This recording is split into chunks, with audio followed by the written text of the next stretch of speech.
Dios bendiga, mis amados hermanos. Saludos, doctora Diana Nájera, de la Universidad Teológica Dayspring. Continuamos con nuestra siguiente parte de Pedagogía de la Iglesia. Estamos en el capítulo 1, página 16, el origen divino de la vocación. Esta sección nos habla en corrección a lo que se había dicho en el párrafo anterior, que estamos en una crisis. Por lo tanto, se necesita reflejar la pedagogía de Jesús. Una de las características las podemos ver aquí en inciso número 1, página 16, el origen divino de la vocación. Vemos aquí que Jesús llama a sus discípulos, llama a gente con arduo trabajo, llama a gente para capacitarlos, pero también llama a gente para lanzarlos. Es una de las características de Jesús, que Él estaba preparando con el propósito específico de lanzar a las personas hacia sus llamados. Es importante primero recibir un llamado hacia una vocación. Ustedes como ministros, preparándose formalmente en una escuela de ministerio, reflejan obviamente este llamado, y Dios será el que ya los capacitará para el llamado específico en el cual tengan ustedes en sus vidas. Las cualidades personales, habla de la santidad. El Antiguo Testamento exigía como requisito indispensable que los que servían a Jesús iban a ser santos. Esta santidad debemos de manifestarla ante Dios, que es una santidad vertical, lo que se le llama una santidad vertical. Los primeros 3 mandamientos del Decálogo, esa santidad vertical no está en sus libros estos términos, pero si quieren anotarlos por ahí, esas son las enseñanzas que aprendemos de la ley de Dios. De los 10 mandamientos que tenemos en el Decálogo, los primeros 3 vienen siendo verticales, una santidad que Dios nos instruye a vivir una santidad de abajo para arriba. No se pueden llevar a cabo los otros 7 mandamientos, que son los mandamientos horizontales. Miren mis manos, por favor, horizontales con la sociedad. Es imposible poder vivir una vida íntegra, una vida santa hacia la humanidad, si primero no se cumplen mandamientos 1, 2 y 3, que vienen siendo los mandamientos verticales. Están diseñados de esa manera para primero tener una obediencia, para primero manifestar una santidad hacia Dios verticalmente, y que posteriormente ya se pueda efectuar una santidad horizontal, los otros 7 mandamientos hacia tu prójimo. El estilo de liderazgo, efectivamente el estilo de liderazgo que Jesús viene a enseñarnos, pues suele suceder que pueden ser liderazgos contrarios a lo que se manifiesta en esta tierra. Enseñó también, a mediados de ese párrafo en página 17, quisiera que lo vean conmigo por favor, enseñó también Jesús que debían escapar de la tentación de un liderazgo modelado según las prácticas de la sociedad. ¿Ok? Así que siempre tendrás tentación de liderar de forma despótica. Siempre tendrás oportunidades de liderar de esta forma manipulativa, como lo estuvimos hablando anteriormente, que el líder no debe convertirse en el manipulador ni en el manipulado. Liderazgo contrario es la libertad, al liderazgo teocrático son los gobiernos que aprendemos de esta tierra, gobiernos como totalitarismo, anarquías, democracias, gobiernos que normalmente nos enseña la política. No podemos implementar estos gobiernos sociológicos o políticos a nuestra iglesia y esperar que funcione el gobierno de la iglesia, porque para empezar la iglesia tiene su propio gobierno en el cual Dios ya ha establecido. La naturaleza de la vocación, Jesús realizó un ministerio que respondía a todas las necesidades del ser humano. El ser humano tiene necesidades espirituales, el ser humano tiene necesidades mentales, el ser humano tiene necesidades físicas. ¿Okay? Cuando está hablando de necesidades físicas, no significa convertirte en esclavo del pobre. Saquémonos eso de la mente. Cuando dice que el ser humano tiene necesidades físicas, no está hablando de apapachar al pobre, porque efectivamente Dios te va a enseñar que esa ha sido parte de la esclavitud que tú mismo te has fijado. Sirves al pobre, sirves al pobre, sirves al pobre, sirves al pobre, y efectivamente te estás dando cuenta que solo estás haciendo una obra humanitaria y realmente no estás utilizando la necesidad del pobre como un gancho para alcanzarlo para Cristo. Amén. Necesidades mentales. ¿Cómo se resuelve la sanidad mental? ¿Cuál es una de las maneras más latentes para poder resolver la sanidad mental? ¿Alguien sabe?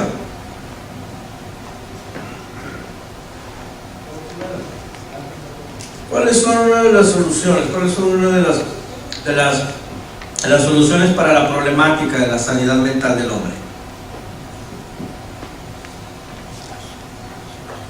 Anoten esta palabra por favor por ahí, muy importante. Esperanza. Esperanza es un vislumbre de un más allá, para no estancarte en el hoy. Esperanza.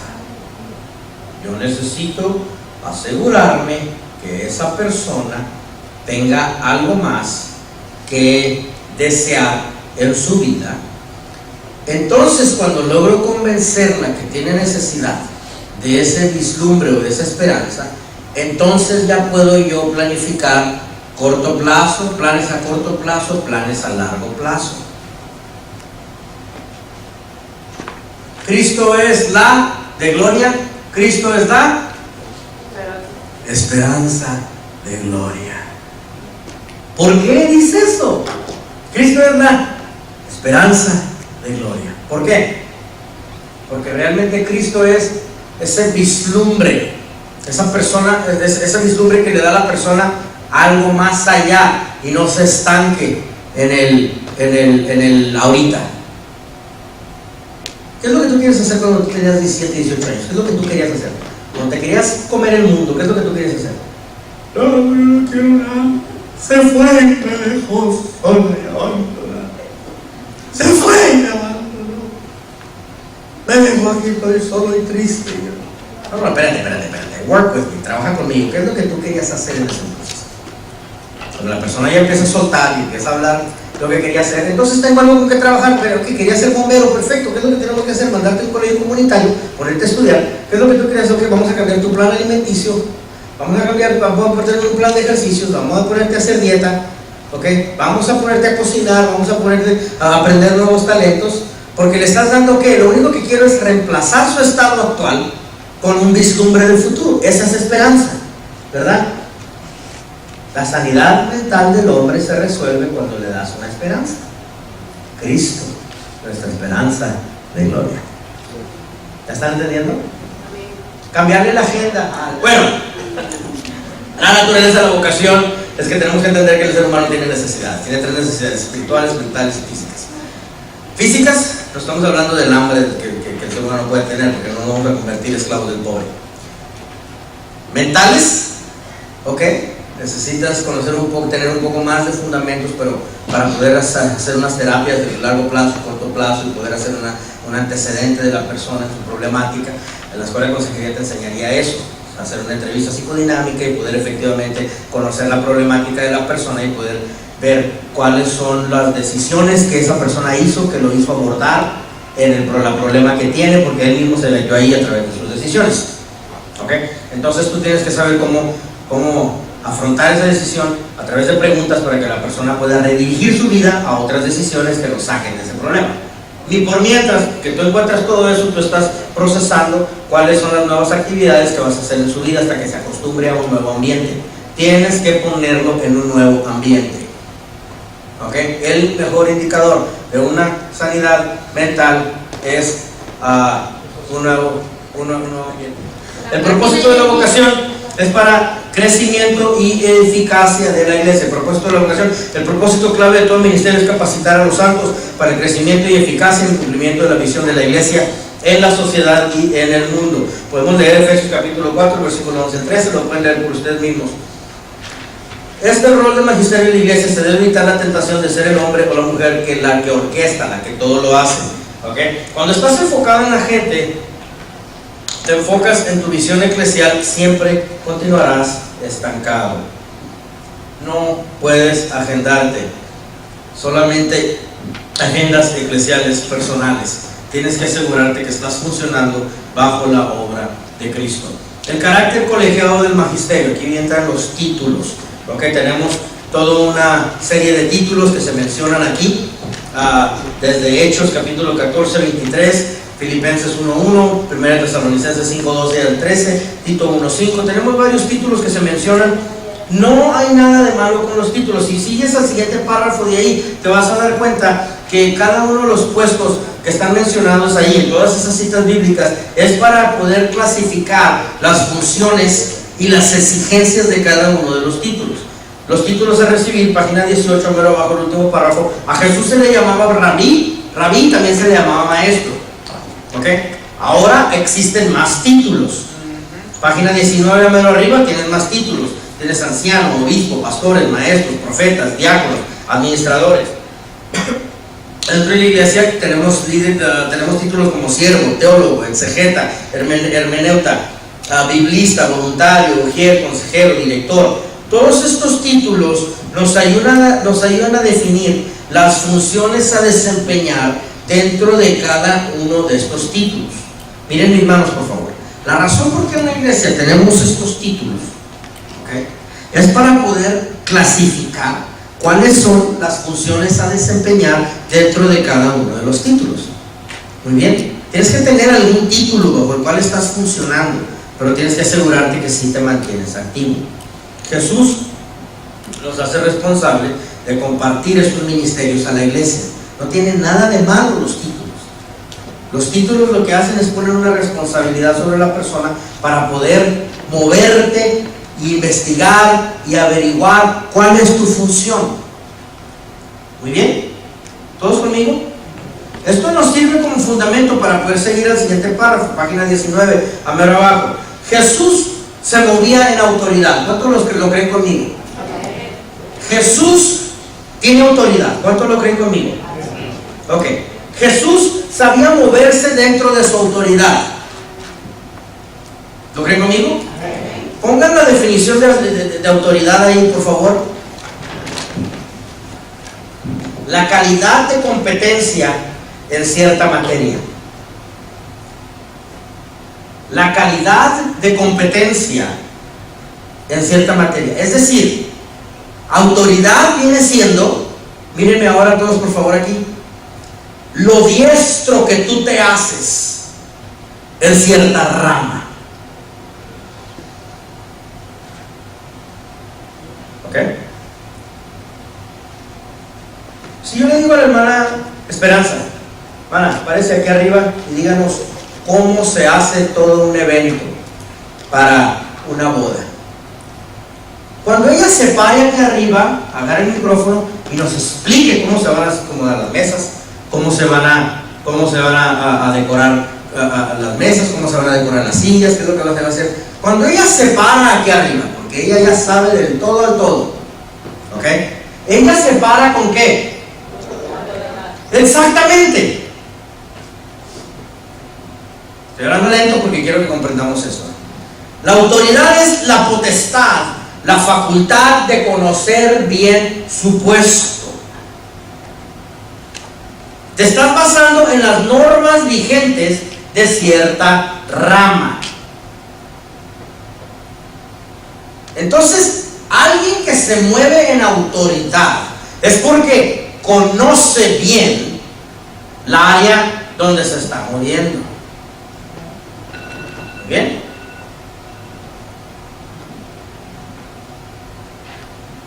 Entonces José Salvador ahí atrás puede construirnos todo este templo y lo hace sin parpadear los ojos, porque es muy bueno para lo que hace. Y él bien pudiera darnos instrucciones a todos nosotros como sus ayudantes. Él puede hablar con autoridad, porque lo averiguó primero, porque lo investigó primero, porque lo vivió primero, ¿verdad? Jesús podía ser autoritario, podía moverse en autoridad, porque se había educado primero. Por lo tanto, es imposible que la ignorancia ejerza autoridad.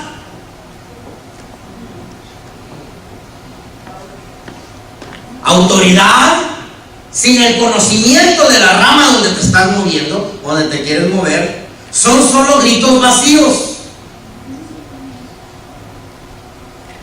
¿Verdad? ¿Y cuántos de nosotros dentro del ámbito cristiano hemos dicho, la autoridad viene del cielo, pero Él me dio la autoridad y Él me llena a mí de autoridad? Pero es que la autoridad dice, exactamente, ya te estás dando cuenta que están pensando que es algo mágico que nada más les va a caer en las manos. ¿Ya están entendiendo lo que es autoridad? Autoridad entonces es la calidad de competencia o lo diestro que te hagas en cierta materia, pero viene siendo tu responsabilidad conocer cierta disciplina y disciplinarte a esa rama donde tú piensas moverte en autoridad. La facultad de la autoridad reposa en que tanto la persona se someta a cierta disciplina.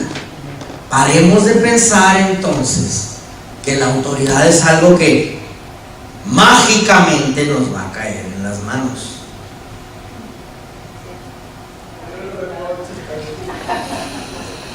Algo que aprendemos de Jesús es frescura. Dice al final de la página 19, su enseñanza era verdadera y liberadora. Por otro lado, él no repetía lo que otros maestros hacían. Algo que aprendemos de Jesús es frescura, no sermones reciclados. Jesús dice: no vayáis a pensar que yo he venido a abolir la ley y los profetas. Yo no he venido para abolir, sino para dar cumplimiento. Si Jesús tuvo que hacer ese comentario es porque lo que enseñaba era nuevo, no repetitivo. Su audiencia, la audiencia de Jesús, era una diversidad de personas. Él consideraba todo tipo de índole. ¿A quiénes enseñaba? Él enseñaba a diversos niveles, no todos pensaban igual, ¿ok? Ni menos, tenían las mismas capacidades. No todos pensaban igual. Había situaciones personales muy diversas entre las personas que les entiendan. Mis amados hermanos, tienes que entender en tu sermón que vas a toparte tú con todo tipo de personas y de diferentes niveles. Déjate lo presento de esta manera. ¿Por qué el niño en la escuela causa problemas? ¿Por qué causa problemas el niño en la escuela? Está aburrido. ¿Cómo está aburrido? ¿Ah? Ya se lo sabe, no lo entiende, exactamente. El niño tiene debilidades y fortalezas. No está recibiendo retos de acuerdo a su nivel, así que causa problemas. La maestra conoce perfectamente bien eso, pero como le ponen 46 en el salón, pues es imposible poder cubrir las debilidades y fortalezas de cada uno de los niños. ¿Ok? Lo mismo con la audiencia que tú estás enfrentando en la congregación. Tienes que entender que tienes personas de diferentes niveles y diferentes capacidades. Tu audiencia va a ser una vasta diversidad de niveles. El propósito de Jesús es asegurarse que Él llegara a la gente con una nueva enseñanza, que era el reino de Dios. Aquí estamos en página 21. Nos vamos a página 22. Vamos a cubrir dos de las características que Jesús enseñaba y con esto finalizamos. Número 1, las parábolas. Las parábolas toma una notita por favor por ahí. Cuando enseñas la parábola, es para las personas menos espirituales. Tienes que considerar dos factores desde el principio de cuando vas a leer una parábola: quién la escribió y para quién va dirigida. Conocer para quién va dirigida te ayuda a conocer su historia. La parábola obliga al lector o a quien la esté escuchando a pensar la historia de forma activa. La persona piensa la historia de forma activa. Recuerda que no a cualquier inmaduro se le revela el reino de Dios. Y como no a cualquier persona se le revela el reino de Dios, Jesús sentía la necesidad de presentar algunas de sus enseñanzas en parábolas. Ahora, las parábolas demandan interpretaciones. ¿Okay?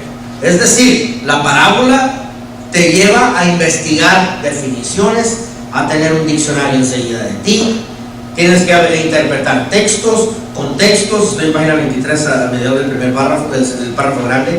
Hechos, acontecimientos de las condiciones, posiciones particulares de las personas que realizan la interpretación, en donde juega un papel protagónico la subjetividad como elemento esencial de la apropiación del conocimiento. Anota esto, por favor. El principal oponente del protagonista es el personaje antagonista. El principal oponente del protagonista es el personaje antagonista, quien representa o crea obstáculos que el protagonista debe superar. Una vez más, el principal oponente del protagonista es el personaje antagonista. Mira mis manos, por favor, el polo opuesto, quien representa o crea obstáculos que el protagonista debe superar. Por lo tanto, Jesús presenta parábolas para comparar un extremo con otro extremo. La parábola que Jesús está queriendo presentar es el extremo del bien con el extremo del mal. La parábola presenta contrastes, pero los contrastes tienen que tener el mismo nivel para que sea una parábola. ¿Okay? La preocupación más grande de Jesús en llevar a cabo, en presentar las parábolas, no era tanto que la entendieran la audiencia que estaba enfrente de él, porque él la estaba presentando suficientemente simple que la iban a comprender. Su preocupación más grande era sus discípulos, que sus discípulos no conocieran la parábola, y al no conocer la parábola, la malinterpretas, la interpretas a tu propia manera. Una parábola es esto. Voy a escribir atrás de esta hoja. Una parábola en la ciencia es esto. ¿Sí ven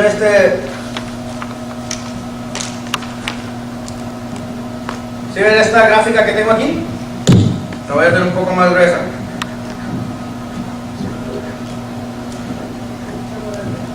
Ok, miren lo que voy a hacer.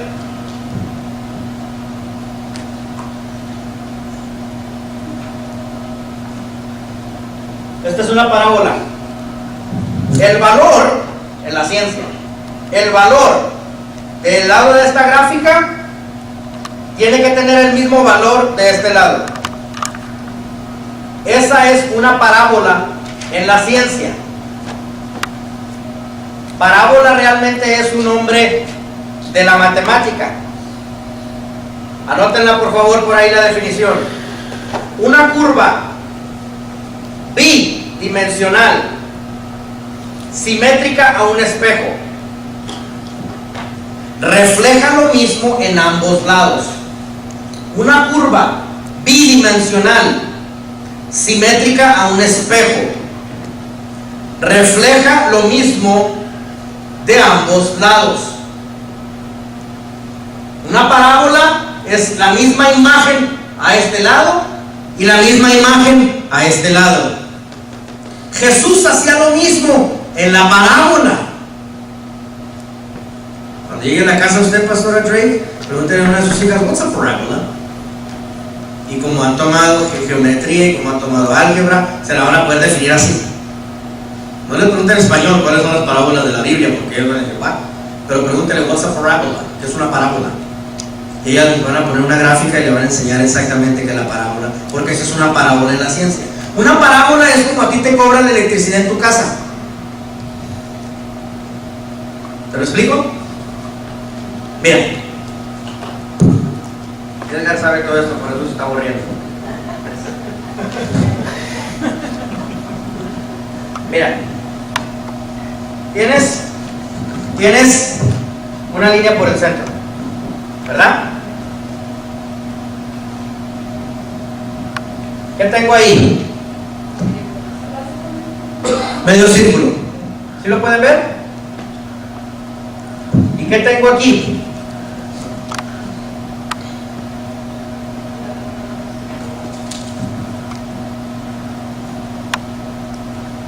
Tengo la mitad de un círculo que va fluyendo para acá y luego corre aquí, continúa y da la vuelta ¿Todos conmigo? Y luego sube para acá, ¿verdad? Y luego sigue aquí, y luego da la vuelta acá, y luego sigue corriendo acá, y sigue corriendo acá, y sigue corriendo acá, y sigue corriendo acá, y sigue corriendo acá. ¿Están todos conmigo? ¿Están todos conmigo?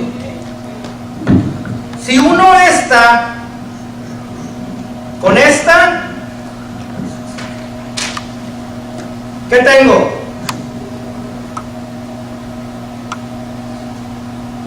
Si yo llegara a poder mover esta para este lado, ¿qué es lo que tengo?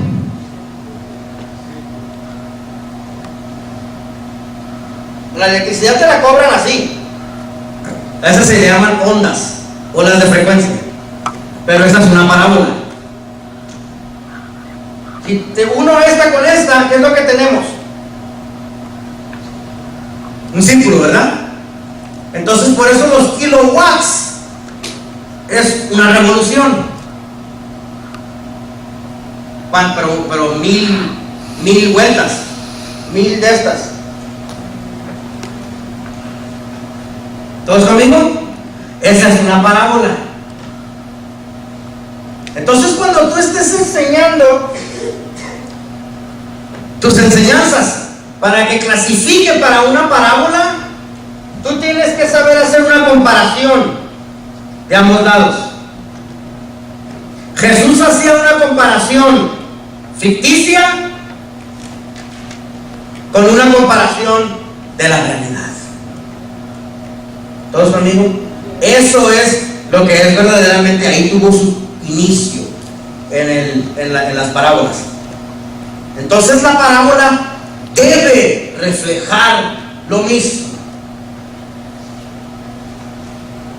Sé que algunos de ustedes están pensando cómo pudieran hacerlo, pero eso te va a ayudar de gran manera. Este capítulo está todo un listado de parábolas aquí en página 24, todo un listado de parábolas. Y si observas cada una de ellas, como por ejemplo la parábola de la levadura, ¿okay? Tienes para que una parábola justifique ser una parábola, tienes que tener una comparación de ambos lados iguales.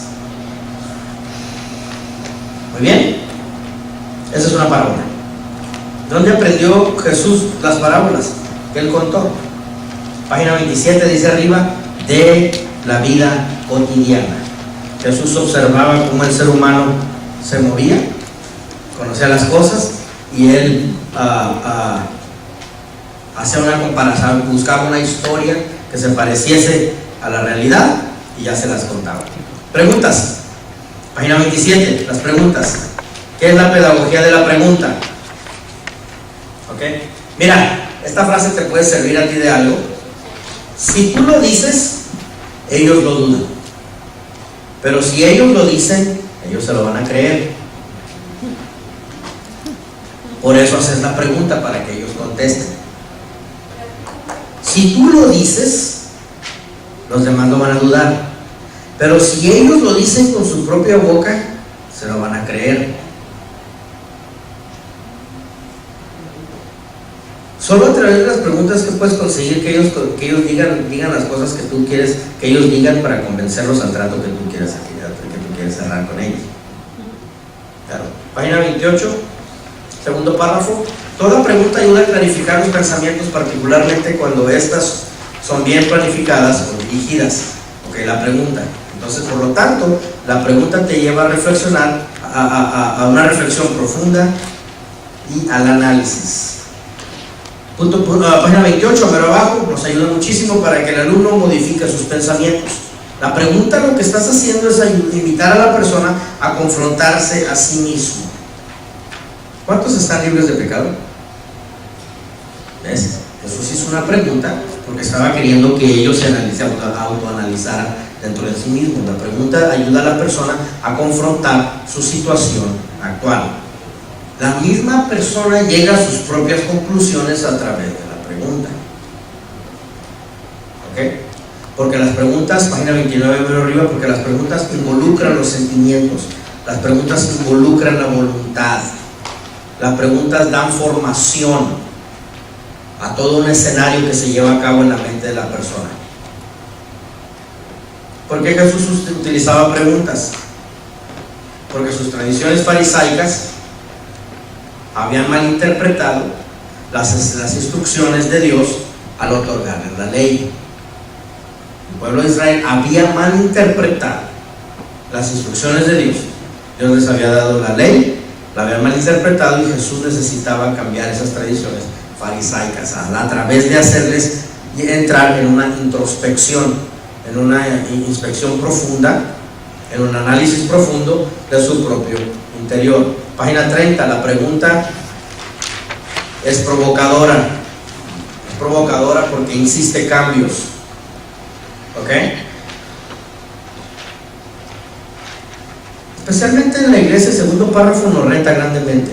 Especialmente en la iglesia donde tenemos pensantes uniformes. La iglesia de hoy, todos quieren pensar igual. En la iglesia de hoy tenemos opiniones acomodadas. Se evade el cuestionar porque no se le quiere incomodar a la persona el afrontarlo con las preguntas. Cuando empiezas a estudiar la pedagogía de Jesús, te das cuenta que sale sobrando, y sale sobrando tu propio modus vivendi, tu propia manera de vivir, porque te das cuenta que Jesús hacía las cosas de cierta manera, ¿ok? Y ya tu pasividad o tu agresividad, eso ya queda totalmente descartado. Te doy un ejemplo: Edgar y Rosa.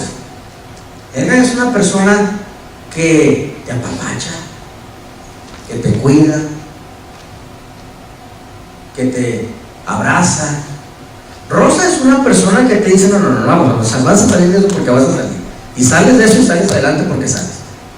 Y luego te vas a ver a Edgar y pasan 2 años y te está apapachando todavía, y te está abrazando, mientras que Rosa te dice: no, sales de eso. Edgar ha sufrido mucho en su vida. Y porque Edgar ha sufrido mucho en su vida, no que estoy sacando sus trapos a la luz, no, sino él es un buen amigo, y él sabe muy bien que porque él ha sufrido, Dios le ha permitido poder tener compasión del ser humano. Demasiada compasión. Y pasan 3 años y todavía está arrastrando. Él sabe a lo que me está refiriendo, ¿ok? Pasan 3 años y todavía, versus que Rosa no. Muy bien. Entonces, te puedes tropezar con tu propio molde. Puede ser para bien, puede ser para mal, puede ser que te funcione, puede ser que no te funcione. ¿Ok? Pero no puedes basarte a opiniones acomodadas de la mayoría. La manera como se enseña la religión, hay ciertas maneras de enseñarlo. Al ser humano no le gusta pensar, al ser humano le gusta que pienses por él. El ser humano va a querer regresar siempre a lo mismo, y es comodidad. La pedagogía de Jesús sacude toda gravedad a la cual el ser humano se sigue acomodando. La pedagogía de Jesús piensa más allá de ser parte del montón. Eso es lo que habla página 31. La pregunta está dirigida a la situación particular de la persona para ayudarlo a ser objetivo. Página 31, último párrafo, ella dice que las preguntas que Jesús hizo fueron de toda clase. Estas fueron directas e indirectas. Anota por favor una notita en tus notas de qué es lo que es las preguntas directas o indirectas. Mira, está la consejería directiva y está la consejería no directiva. La consejería no directiva es una consejería donde no te involucras en los sentimientos de la persona. La consejería directiva es una consejería donde tú estás dispuesto a vivir el problema que la persona está sufriendo.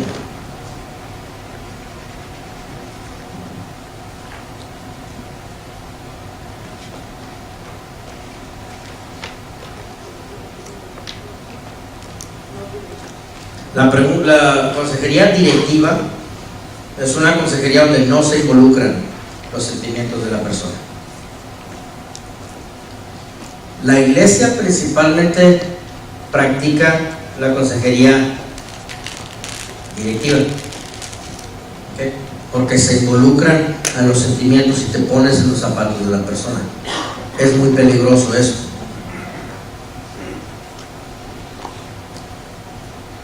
Jesús hacía preguntas para fomentar el interés de la persona en su problema,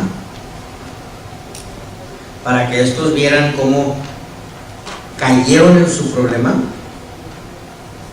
Muy bien, cómo estos cayeron en su problema sin Jesús tener que meterse a atascarse junto con ellos en la problemática. Esto lo puedes ver en página 32. Vámonos a la casa.